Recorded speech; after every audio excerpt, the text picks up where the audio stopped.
વિશ્વની ઉત્પત્તિ થઈ તે વખતે ભગવાન પુરુષોત્તમ નારાયણે વૈરાટ બ્રહ્માની અંદર અક્ષર બ્રહ્માત્મક નાદ કર્યો અને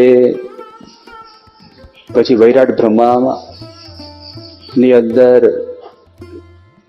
જે નાભી કમળ હતું એ નાભી કમળમાં નાદ થયો અને નાદ ધીરે ધીરે ઉપર આવ્યો અને બ્રહ્માના મુખમાંથી એ પ્રથમ મંત્ર બહાર નીકળ્યો. સૃષ્ટિનો પ્રથમ મંત્ર એટલે ઓમ. ઓમનો અર્થ બતાવ્યો ઉપનિષદોની અંદર. શ્રીમદ ભગવદ્ ગીતામાં ઓમનો અર્થ થાય છે બ્રહ્મા.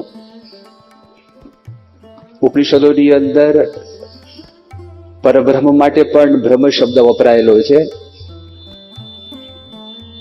એટલે ઓમનો અર્થ થાય છે બ્રહ્મ અથવા પરબ્રહ્મ. ઓમ ઇતિ એકાક્ષરમ બ્રહ્મ. એ ઉપનિષદોની અંદર શ્રીમદ ભગવદ્ ગીતાની અંદર પણ આ વાક્ય છે, એ વાક્ય લખેલું છે. બ્રહ્મ અને પરબ્રહ્મ આ પૃથ્વી ઉપર મનુષ્ય રૂપ ધારણ કરીને આવ્યા. ગુણાત્માનંદ સ્વામી રૂપે અને શ્રીજી મહારાજ રૂપે. ગુણાત્માનંદ સ્વામી એ બ્રહ્મનો અવતાર હતા અને શ્રીજી મહારાજ એ પરબ્રહ્મ પુરુષોત્તમ નારાયણ પોતે હતા.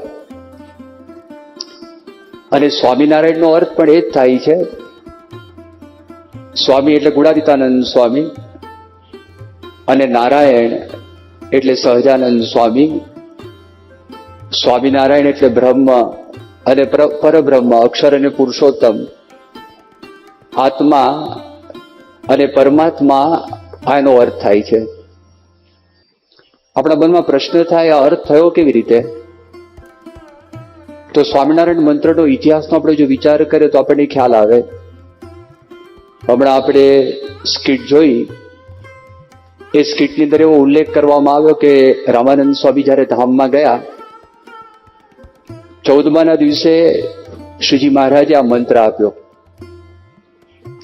અને શ્રીજી મહારાજે જયારે આ મંત્ર આપ્યો તો તે વખતે શ્રીજી મહારાજે કઈ વાત કરી હશે? જો શ્રીજી મહારાજને પોતાનું જ ભજન કરાવવું હોત તો શ્રીજી મહારાજના બે નામ હતા, નારાયણ મુનિ અને સહજાનંદ સ્વામી.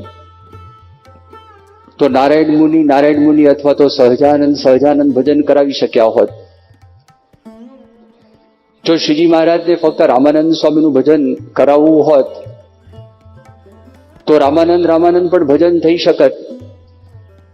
પણ તે વખતે શ્રીજી મહારાજે એક નવો મંત્ર આપ્યો જેનું નામ છે સ્વામિનારાયણ.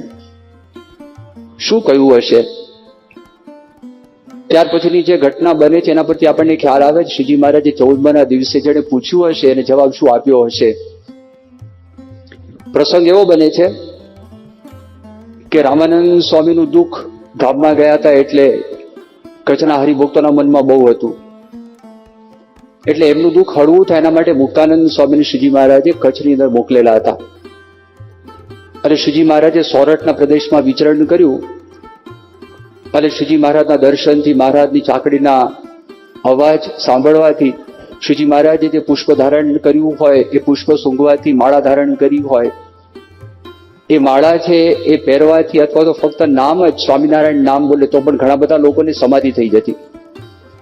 સ્વામિનારાયણ મંત્ર બોલે, સ્વામિનારાયણ મંત્રથી પણ સમાધિ થતી. આ બધી વાતો મુક્તાનંદ સ્વામી પાસે કચ્છની અંદર આવી અને મયારામ ભટ્ટે જયારે આ બધી વાતો એમને કરી તે વખતે મયારામ ભટ્ટ જૂના હરિભક્ત હતા. રામાનંદ સ્વામીના વખતમાં કોઈ ચમત્કાર જોયેલો નહીં. શાસ્ત્રમાંથી જે વખતે વાત થતી, ભાગવતની વાતો થતી, તો ભાગવતની અંદર પણ કોઈ અવતારોએ આ પ્રકારનો ચમત્કાર કરેલો નહીં. એટલે કદાચ આ પાખંડ હોય. આ ચમત્કાર બતાવીને જુવાન અવસ્થા છે, જુવાન અવસ્થાની અંદર આ નીલકંઠ વર્ણી આવ્યા છે, અષ્ટાંગ યોગ સિદ્ધ કર્યો, કદાચ છકી ગયા હોય, ઉન્મત્ત થઈ ગયા હોય અને ઐશ્વર્યાર્થી લોકોને કરવા હોય, એ માર્ગે દોરવા હોય, આ બધા વિચારો મુક્તાનંદ સ્વામીના મનમાં ચાલવા લાગ્યા. એટલે મુક્તાનંદ સ્વામી શ્રીજી મહારાજને ઠપકો આપવા માટે સોરઠની અંદર આવે છે. મેઘપુર ગામમાં ત્યાં આગળ મુલાકાત થાય છે. પ્રસંગ એવો બન્યો કે શ્રીજી મહારાજ પોતે સભામાં બિરાજમાન હતા અને ખબર પડી કે મુક્તાનંદ સ્વામી આવેલા છે, એટલે એકદમ જ શ્રીજી મહારાજ પોતે ઊભા થઈ ગયા, મુક્તાનંદ સ્વામીના સામા ગયા, મુક્તાનંદ સ્વામીને દંડવત પ્રણામ કર્યા. એટલે મુક્તાનંદ સ્વામીના મનની અંદર એમ થયું કે અભિમાન તો આવ્યું નથી, ઉન્મત્ત થયા નથી, હજી તો નિર્માની છે, હું વાત કરીશ એટલે પાછા વળી જશે, બહુ વાંધો નહીં આવે.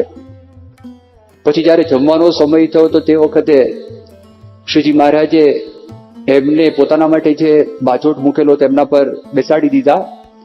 મુક્તાનંદ સ્વામીને પોતે નીચે બેઠા અને જે એમના માટે પીરસેલું હતું બધું એ મુક્તાનંદ સ્વામીને આપી દીધું. આ બધું સન્માન મુક્તાનંદ સ્વામીને સાલવા લાગ્યું.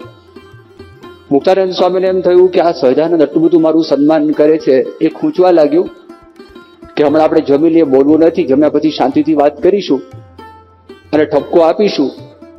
અને જમ્યા પછી એકાંતની પળોની અંદર મુક્તાનંદ સ્વામીના હૈયાની અંદર જે હતું એ બધી વાતો ઠપકા રૂપે એમને શ્રીજી મહારાજને એ પોતે કહેવા લાગ્યા. મહારાજને કહે છે, મહારાજ, પાખંડ દિયો મેલી, સત્સંગમાં ન થાવું ફેલી, સમાધિ નથી કાંઈ સોયલી, એ તો મોટા જોગીને પણ દોયલી, એ તો જેને કેને કેમ થાય, બીજા માને અમે ન મનાય. રામાનંદ સ્વામી એવું કર્યું નથી, પૂર્વ અવતારોમાં આવું કઈ થયું નથી. આ તમે પાખંડ ધર્મ ચલાવો છો અને બીજા બધા માનશે, અમે નહીં માનીએ. તે વખતે શ્રીજી મહારાજ પોતાનું માથું નીચું કરી અને મુક્તાનંદ સ્વામીનો ઠપકો બધો જ ગળી ગયા, મુક્તાનંદ સ્વામીનો ઠપકો બધો જ સાંભળી ગયા.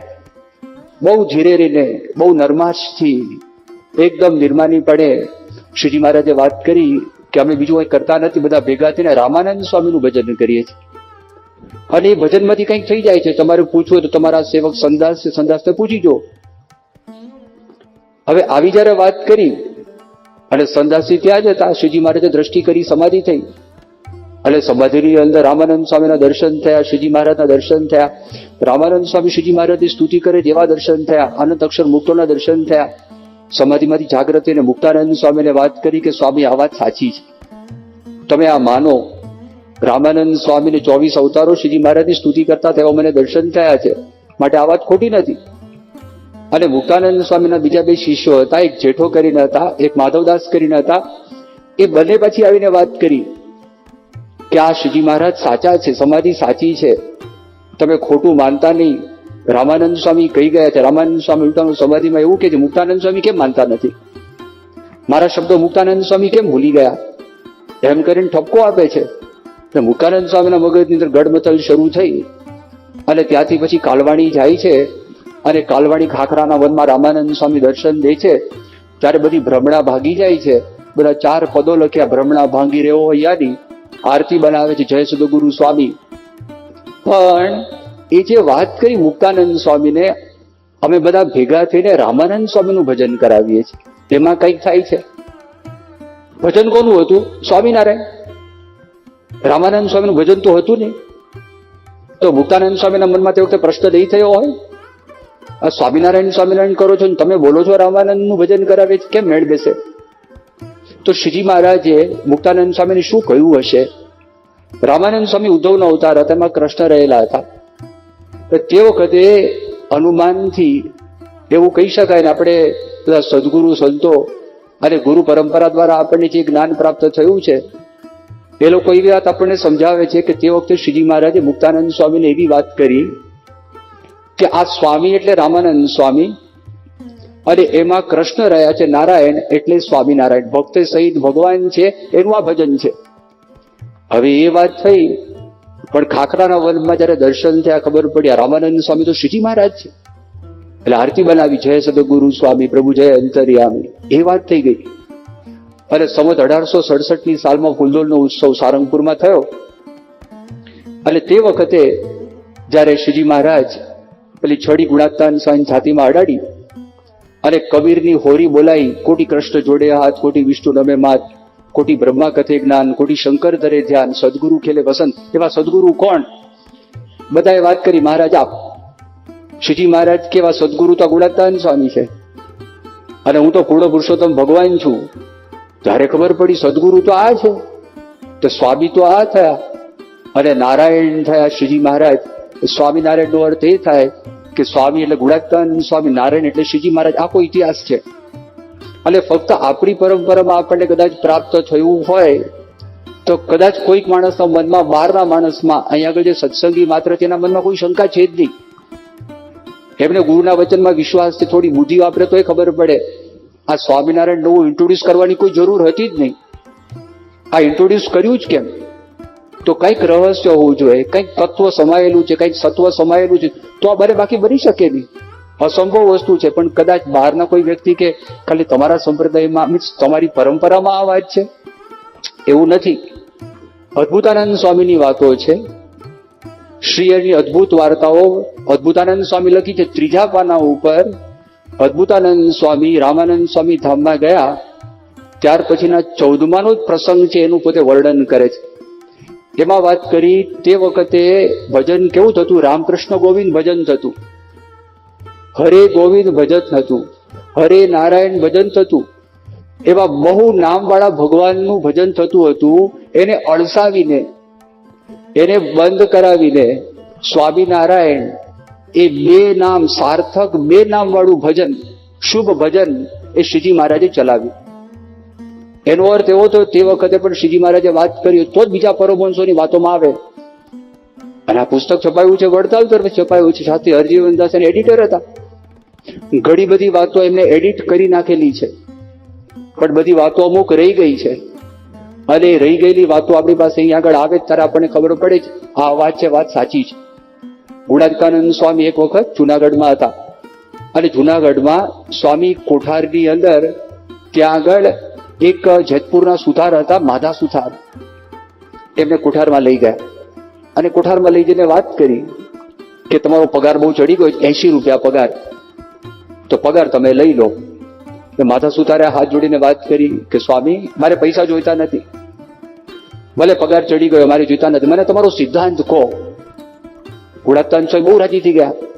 ગુણાત્માનંદ સ્વામી કે જેમ નરનારાયણ છે, જેમ લક્ષ્મી નારાયણ છે, જેમ રાધા કૃષ્ણ છે, એવી રીતે સ્વામિનારાયણ સમજવા.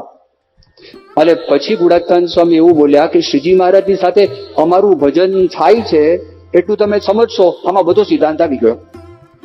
હા, મારો સિદ્ધાંત છે. એ ગુણાતીતાનંદ સ્વામીના 100 મુખના વચન. ભગતજી મહારાજે શાસ્ત્રીજી મહારાજને વાત કરી સુરતની અંદર. અને સુરતમાં એક વખત ભગતજી મહારાજે શાસ્ત્રીજી મહારાજને વાત કરી કે તમને સ્વામિનારાયણની નિષ્ઠા થઈ છે? શાસ્ત્રી મહારાજ ચમક્યા. આ શાસ્ત્રીજી મહારાજ એટલા માટે ચમક્યા, સ્વામિનારાયણ નિષ્ઠાની વાત કરે. સ્વામિનારાયણ તો સાધુ થયા છે, એમના માટે તો સાધુ થયા, એમની માળા કરીએ છીએ, એમનું ભજન કરીએ છીએ, આ બધું કરીએ છીએ. પછી કહ્યું કે હા, શ્રીજી મહારાજે સર્વોપરી ભગવાન માનું છું, નિષ્ઠા થઈ છે. ભગતજી મહારાજે કહ્યું કે ગુણાતીતાનંદ સ્વામી એટલે અક્ષર, તમને તો ખાલી નારાયણની નિષ્ઠા થઈ છે, હજી સ્વામીની નિષ્ઠા થઈ નથી. જો ગુણાતીતાનંદ સ્વામીને મૂળ અક્ષર માનો તો સ્વામિનારાયણની પાકી નિષ્ઠા થઈ કહેવાય, ત્યાં સુધી અધૂરી કહેવાય, 50% નિષ્ઠા થઈ કહેવાય. આ વાત કરી કે હું એમ ના માનું, મારા ગુરુ મને કહેતો માનું. આ પ્રસંગ આપણે ખબર છે.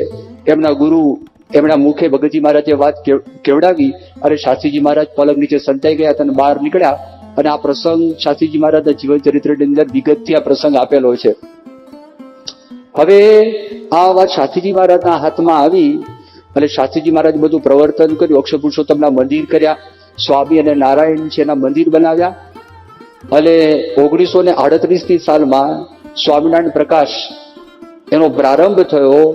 એમાં ખેંગારજીભાઈ ચૌહાણ ઉપર શાસ્ત્રીજી મહારાજ એ પોતે કાગળ લખે છે. અને કાગળમાં શાસ્ત્રીજી મહારાજ લખે છે સ્વામી એટલે ગુણાતીતાનંદ સ્વામી અને નારાયણ એટલે શ્રીજી મહારાજ સહજાનંદ સ્વામી. આ આપણી ઉપાસના છે, બ્રહ્મરૂપ થઈને પુરુષોત્તમ નારાયણની ઉપાસના, એનું પ્રવર્તન કરું, એના માટે આ સ્વામિનારાયણ પ્રકાશ છે.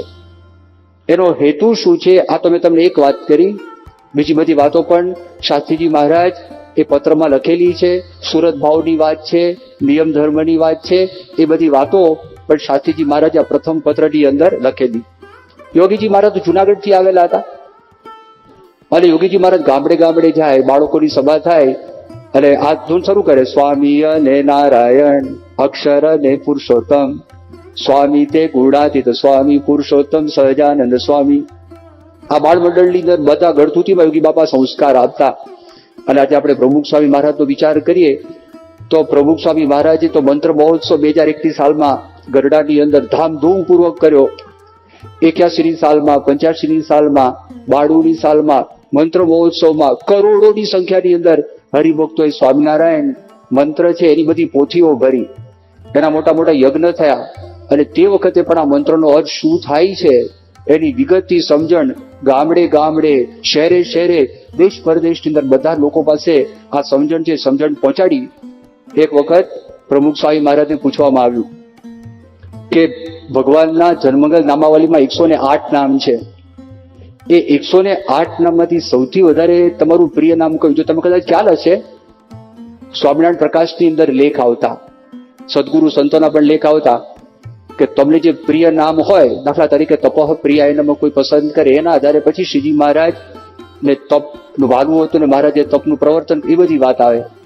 પ્રમુખ સ્વામી મહારાજ અમદાવાદમાં હતા. પ્રમુખ સ્વામી મહારાજને પૂછવામાં આવ્યું કે આ 108 નામ છે એમાંથી તમારું પ્રિય નામ કયું? પ્રમુખ સ્વામી કે સ્વામિનારાયણ. હવે જો સિદ્ધાંતની વાત આવી ગઈ આખી, અને 50મું નામ છે આ જન્મંગલ નામાવલીમાં. બીજા બધા ગુણ બતાવ્યા, ઓમ શ્રી કૃષ્ણાય નમઃ, શ્રી વાસુદેવાય નમઃ, નર નારાયણાય નમઃ, પ્રભવે નમઃ, આ બધું આવે તો સદગુણોની વાત આવે. પણ અહીંયા તો નર નારાયણ પણ ભક્ત સહિત ભગવાન આવે, પણ અહીંયા જે વાત કરી એ સ્વામિનારાયણ બ્રહ્મ અને પરબ્રહ્મ એની આ વાત છે. હવે આ જે મંત્ર છે એ સર્વોપરી શા માટે? કારણ કે શ્રીજી મહારાજ સર્વોપરી ભગવાન, એમણે આપણે આ મંત્ર આપ્યો માટે આ મંત્ર સર્વોપરી થાય. એક તો આ વાત. બીજી વાત, મનુષ્યનું અંતિમ લક્ષ્ય આત્યંતિકી મુક્તિ. એ ક્યારે થાય? બ્રહ્મરૂપ થઈએ અને પરબ્રહ્મની ભક્તિ કરીએ જ આત્યંતિક મુક્તિ છે. આ મંત્રનો અર્થ જ એ થાય છે. અને ભક્ત અને ભગવાન, જે વડતાલના 5મા વચનામૃતમાં વાત કરી કે ઉત્તમ ભક્તની સેવા ભગવાનની સાથે જો કરે તો 100 જન્મની કસર આ જન્મમાં ટળી જાય. તો ભગવાનની સાથે ભક્તનું નામ છે. એટલે આપણે જયારે સ્વામિનારાયણ બોલતા હોય તો તે વખતે ભગવાનની સાથે એ ઉત્તમ ભક્ત છે એની પણ પૂજા સાથે થાય છે. આ બધા જ અર્થો એ સ્વામિનારાયણ સાથે સમાયેલા છે. માટે આ મંત્ર સર્વોપરી. શ્રીજી મહારાજે વચનામૃતમાંનો ઘણો મહિમા કયો છે. શ્રીજી મહારાજે વાત કરી લોયાનું 6મું વચનામૃત. એ વચનામૃતમાં શ્રીજી મહારાજના શ્રીમુખના વચન છે. શ્રીજી મહારાજે વાત કરી ભગવાનનો ભક્ત હોય એ જયારે ભગવાનનું ધ્યાન કરતો હોય તે વખતે મનની અંદર ભૂંડા ઘાટ થાય.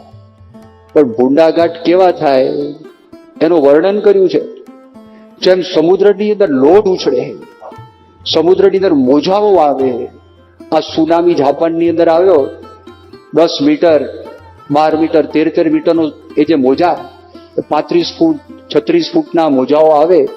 એમ એક પછી એક સંકલ્પ જયારે ઉઠવા માંડે, એ સંકલ્પ સમાવા કેવી રીતે?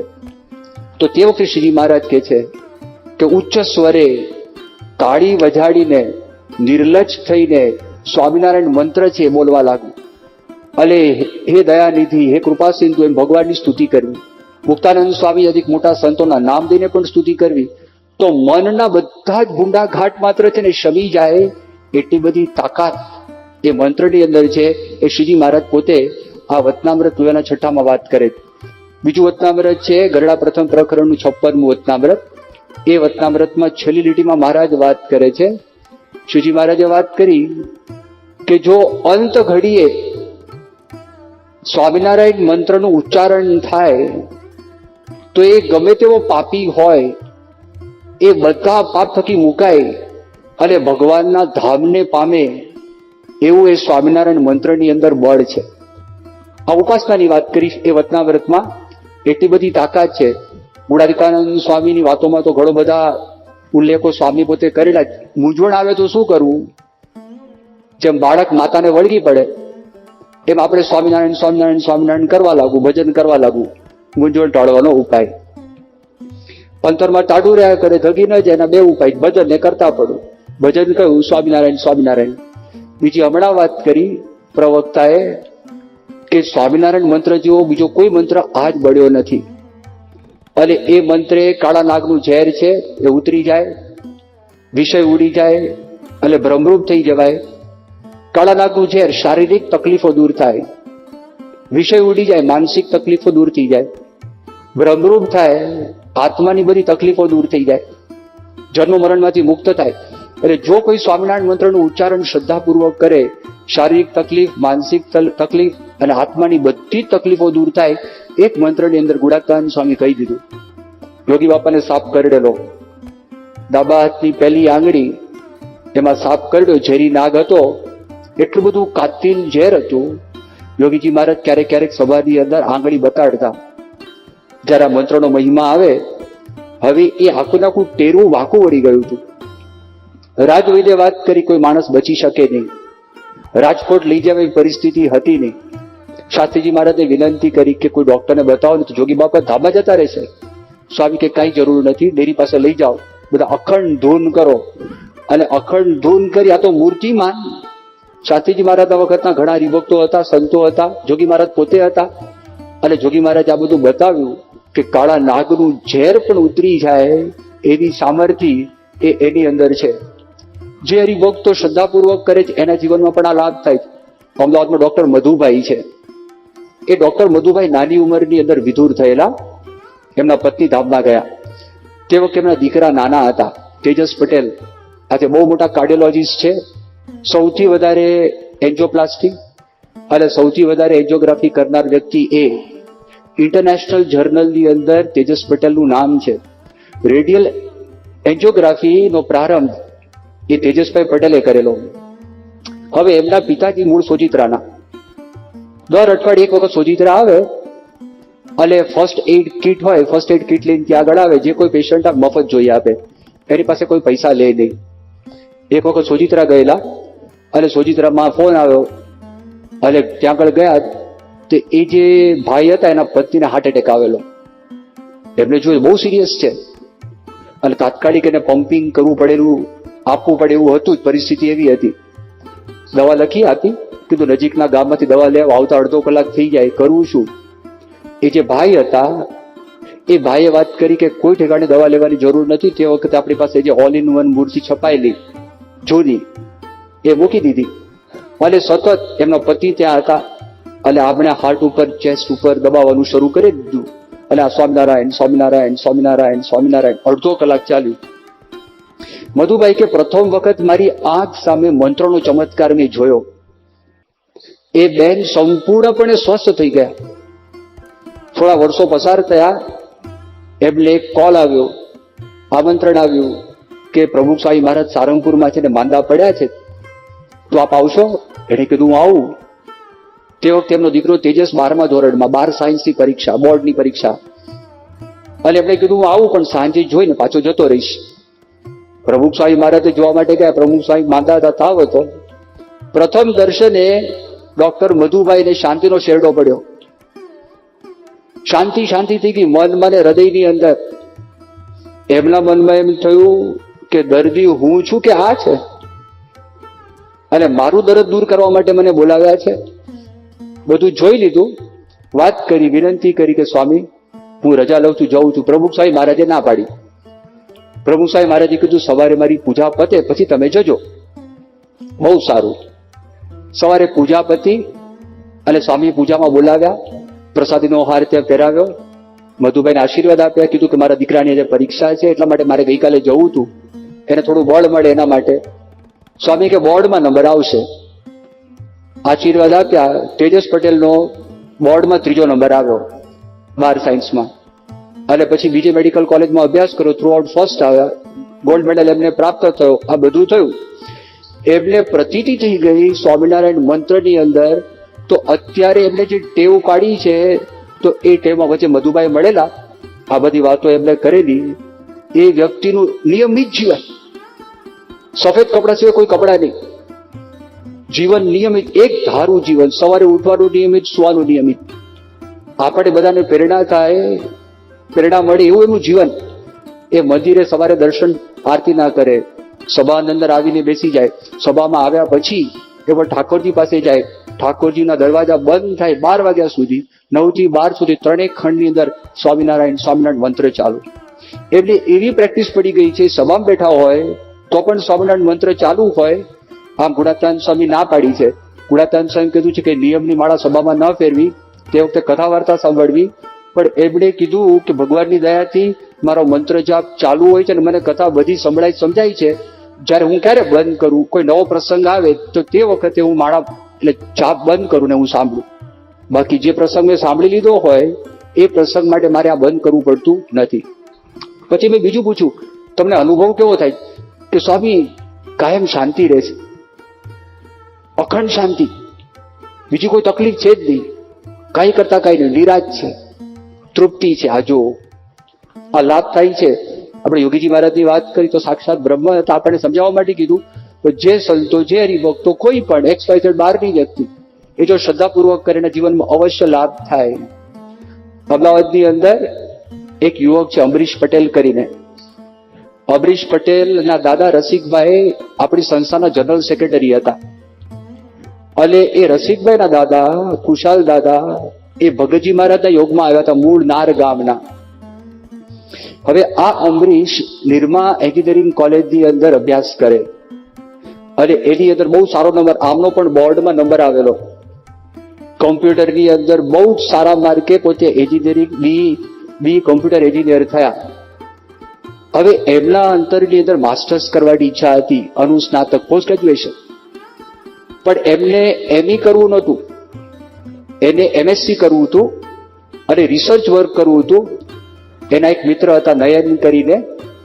હવે આ રિસર્ચમાં જવું હોય, આપણા દેશની અંદર સારામાં સારી કોલેજ, કેટલાક ક્ષેત્રોની અંદર IIT કરતા પણ આ કોલેજ સારી ગણાય. ઇન્ડિયન ઇન્સ્ટિટ્યૂટ ઓફ સાયન્સીસ, આ બેંગ્લોરની અંદર આ એક કોલેજ છે જે પોસ્ટ ગ્રેજ્યુએશનના કોર્સિસ કરાવડાવે છે.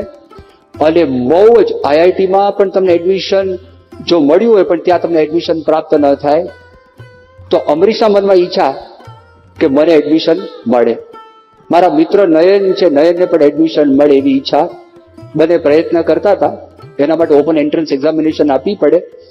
હવે બન્યું એવું, નયનને કોલ આવ્યો પણ મનની અંદર હતું મને લેશે કે નહીં લે. શાહીબાગ મંદિરે ગયા, ઠાકોરજી પાસે ઉભા રહ્યા, પ્રાર્થના કરી અમરીશે. અને અમરીશે પ્રાર્થના કરી અને બરોબર ધૂન કરી કે મારો મિત્ર નયન છે એને ઇન્ટરવ્યુમાં વાંધો ના આવે, કોઈ તકલીફ ન પડે, એ પાસ થઈ જાય. અને ત્યાં ધૂન કરી, સ્વામિનારાયણ સ્વામિનારાયણ, દિલથી શ્રદ્ધાપૂર્વક ધૂન કરી. હવે જો થાય છે શું, અમરીશના મનમાં તે વખતે એક વિચાર એવો આવે છે, એનો મિત્ર ઇલેક્ટ્રોનિક્સ એન્ડ કમ્યુનિકેશન કરેલું, અમરીશે કોમ્પ્યુટરનું કરેલું. એકદમ જ પ્રેરણા થઈ એ કે તારે છે ને મેથેમેટિક્સ છે, ગણિત થોડું કરવું જોઈએ. પેલા કીધું ભાઈ EC નો એન્જિનિયર તું, મને ત્યાં પ્રશ્ન પૂછશે, EC ઉપર પ્રશ્ન પૂછવાના, મને કઈ મેથેમેટિક્સના પ્રશ્ન પૂછવાના છે નહીં, મારે કઈ જરૂર લાગતી નથી. અમરીશ કે મને એમ લાગે છે કે જરૂર લાગે છે, હું તારા ઘરે આવું. 1 જ કલાક પછી એને જવાનું હતું. 1 કલાકમાં જેવું સૂજે એવું મેથેમેટિક્સ અમરીશે નયનને શીખવાડ્યું. તે વખતે ખબર ન પડી કે મારા મનમાં પણ વિચાર આવતો હતો, આને શા માટે ગણિત શીખવાડું છું, ઇન્ટરવ્યુમાં ઓછા મેથ્સના પ્રશ્ન પૂછવાના છે. તો પછી ખબર પડી, ઇન્ટરવ્યુ પૂરો થયો, એને ગણિત સિવાય બીજા કોઈ પ્રશ્ન પૂછ્યા જ નતા ઇન્ટરવ્યુમાં. અને એ જ પ્રશ્ન પૂછ્યા જે અમરીશે શીખવાડેલા. 1 કલાક દરમિયાન જે થયું પછી ખબર પડી કે આ સ્વામિનારાયણ મંત્રનો જે પ્રતાપ હું શ્રદ્ધાપૂર્વક કરું એનું કારણ આ. બીજું એને પોતે અનુભવ થયો.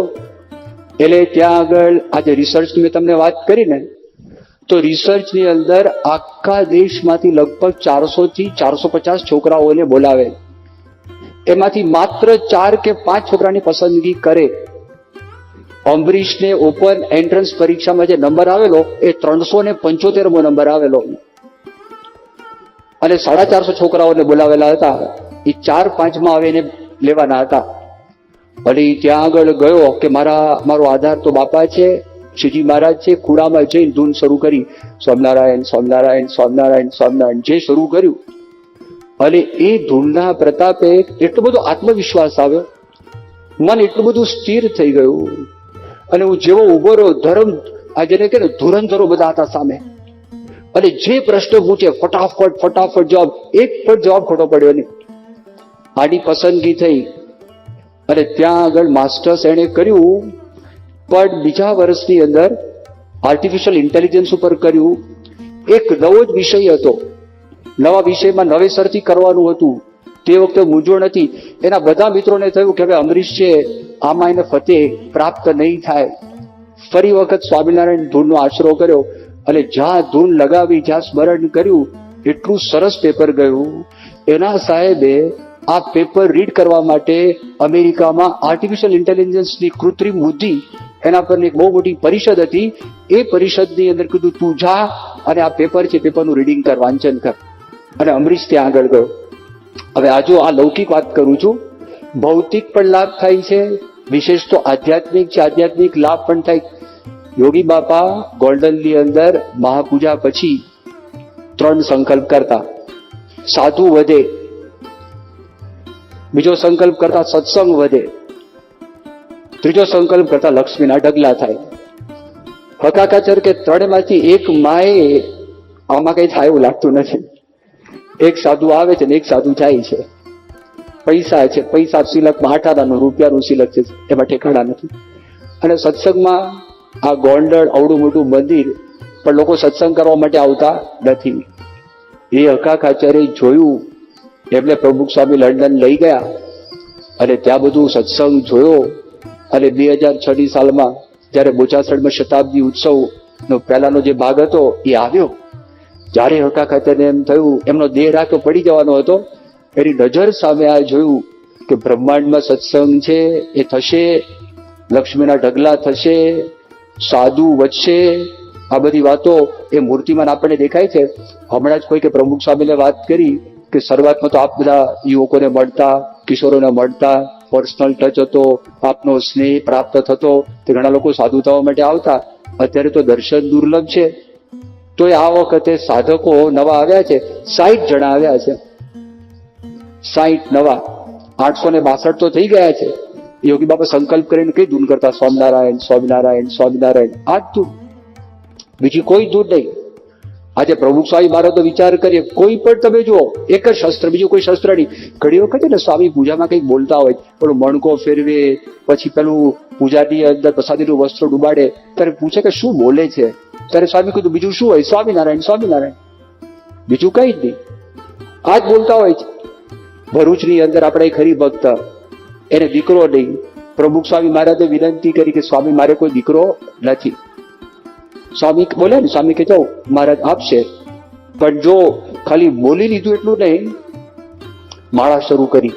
એ બાપાએ કોઈને વાત કરી નહીં. રોજ એક વધારાની માળા સ્વામી કરતા 7 વર્ષ સુધી. 7 વર્ષ છોડી નથી. હા, થોડું આપણે સમજાવે પણ છે. હા, કે આપણે કે હું સ્વામિનારાયણ સ્વામિનારાયણ કરું, કેમ થતું નથી? પણ બાપા જેવા બાપા, એ જો 7 વર્ષ માટે ધૂન કરતા હોય અને માળા કરતા હોય, તો આપણે તો વધારે કરવું પડે ને.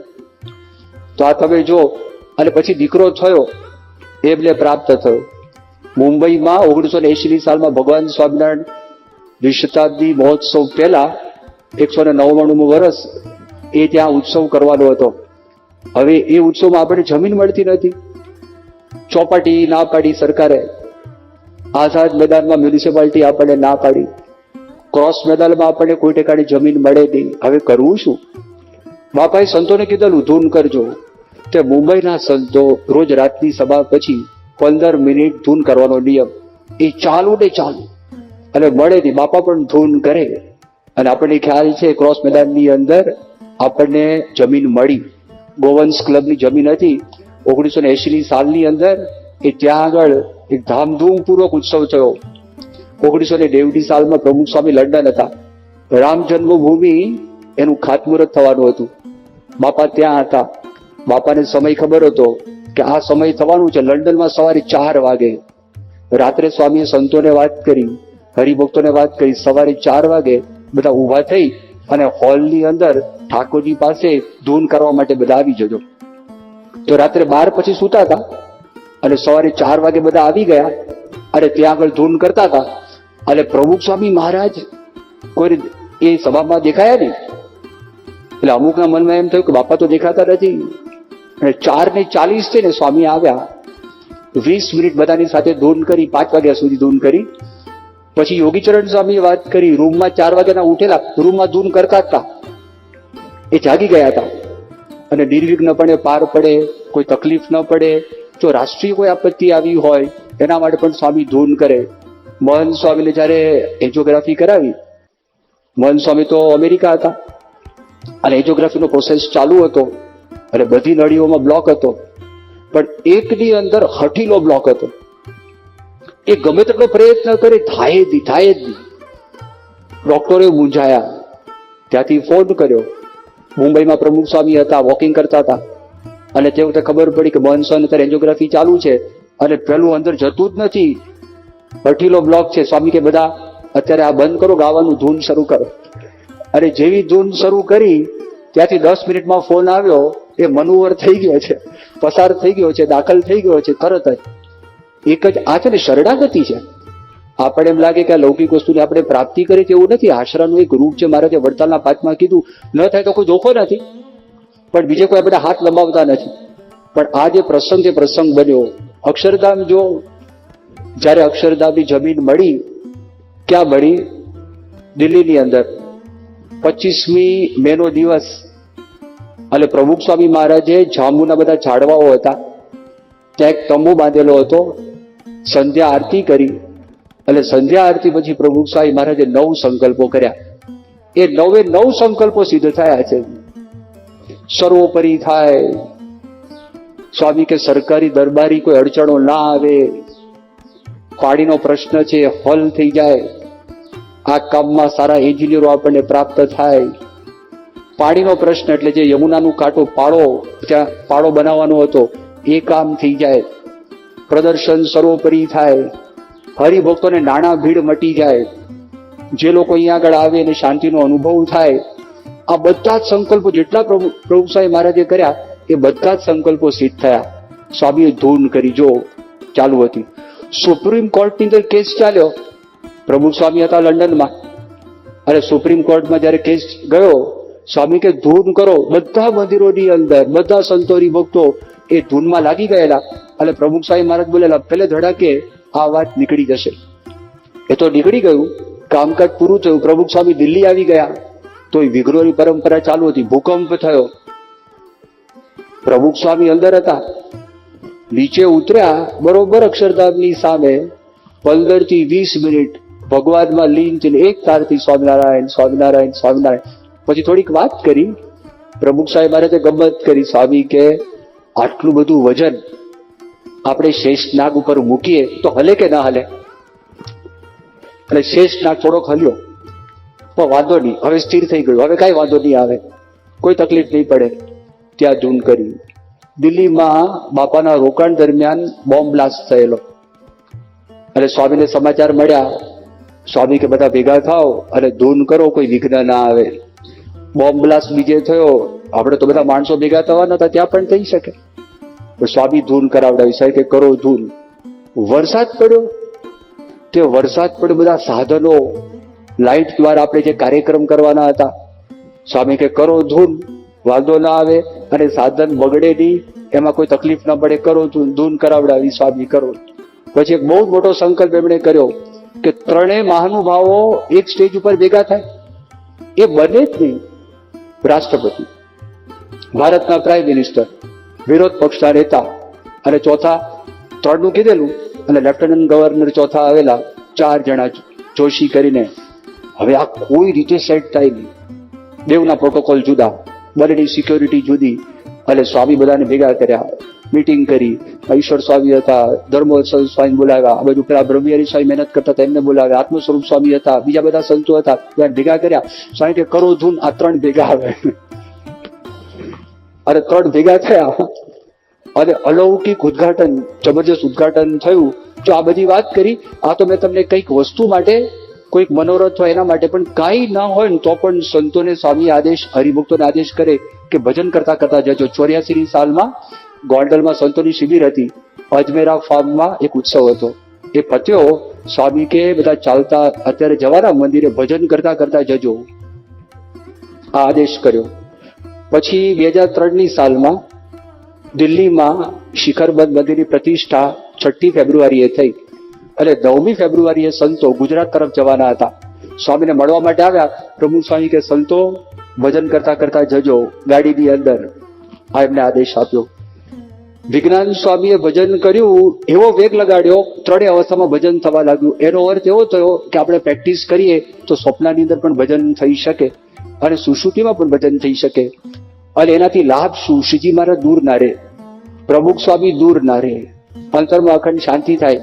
અમરા પડઘા રોજ સવારના પોરમાં ઉભા થઈને બોલતા, હે સ્વામિનારાયણ સ્વામિનારાયણ સ્વામિનારાયણ. શ્રીજી મહારાજ ગરડાથી આવ્યા, સાંકળ ખકડાવી, અને સાંકળ ખકડાવીને કીધું, કોણ? કે તમે જેનું ભજન કરો છે. પણ મહારાજ, મને તો આ સ્વામિનારાયણ બોલવાના હેવા છે, ટેવ છે. શ્રીજી મહારાજ કે અમને આવાના હેવા છે. આજે પ્રત્યક્ષ હું તમને દેખાયો. જે બાળક માને પોકારે તો માં દોડતા આવે, એમ સ્વામિનારાયણ છે, આપણી માં છે, આપણા બાપ છે.